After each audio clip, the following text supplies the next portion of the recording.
eu me chamo Andressa, eu sou advogada e especialista em direito de trânsito. No vídeo de hoje nós vamos falar sobre a presunção de veracidade do agente de trânsito.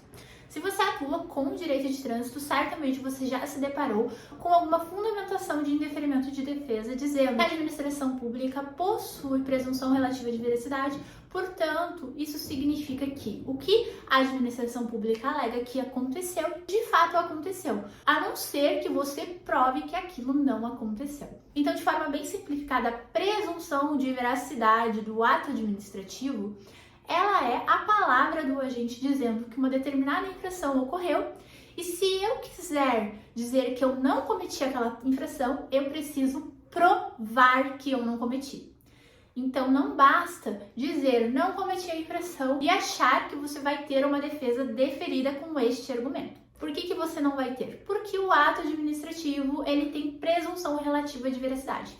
E para a gente desconstruir esse benefício dos agentes de trânsito, é necessário que a gente prove que eles estão errados, ou provando de alguma forma que o veículo em questão envolvido na situação estava em outro local, ou ao invés de a gente provar que a gente não cometeu uma infração de trânsito, que muitas vezes é quase impossível provar isso, nós podemos encontrar alguma irregularidade no ato administrativo do agente de trânsito. Apesar do agente ter esse benefício de presunção de veracidade, ou seja, o que ele diz, via de regra, é verdade, ele precisa seguir uma série de requisitos para lavrar o auto de infração e depois a autoridade de trânsito ela tem que seguir uma série de requisitos no processo administrativo, como a notificação do condutor ou do proprietário, a expedição da notificação dentro do prazo legal, a expedição da notificação de penalidade dentro do prazo legal, a fundamentação legal da decisão que indeferiu qualquer defesa. Então,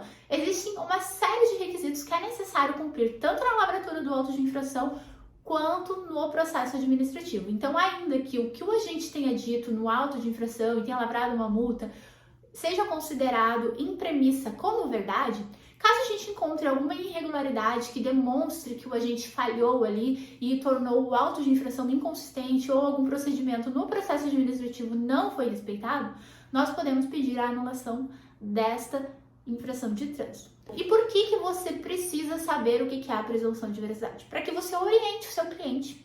Porque muitas vezes ele vai dizer para você que ele não cometeu uma infração, que o agente não pode multar ele somente com base na palavra dele, mas você tem que informar ele que não, a palavra dele é como se fosse a verdade.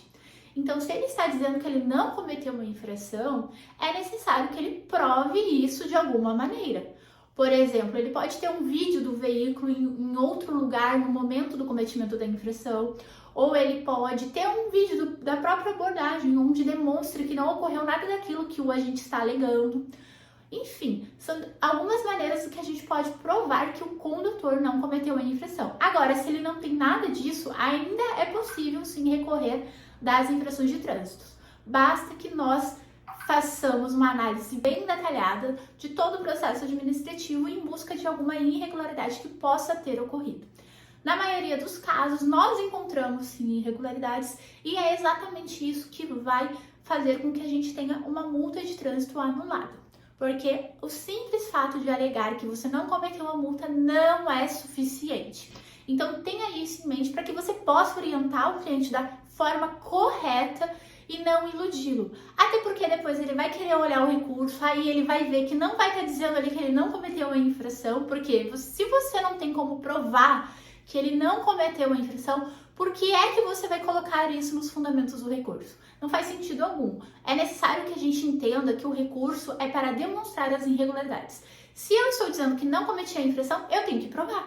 Se eu estou dizendo que tem alguma irregularidade, eu tenho que provar. Tudo tem que ser provado. Então, oriente o cliente, diga para ele desse privilégio dos agentes de trânsito, para que ele não venha dizer depois que você não fez o recurso da melhor forma possível, porque ele não alegou que ele não cometeu uma infração ou vice-versa. Dito isso, eu quero frisar que no direito de trânsito, nós precisamos provar aquilo que dizemos. Então, busque sempre complementar a defesa com provas. Não basta somente alegar coisas que não poderão ser provadas de forma documental ou algum documento que compõe o próprio processo ou algum documento externo que você possa trazer para reafirmar a sua defesa.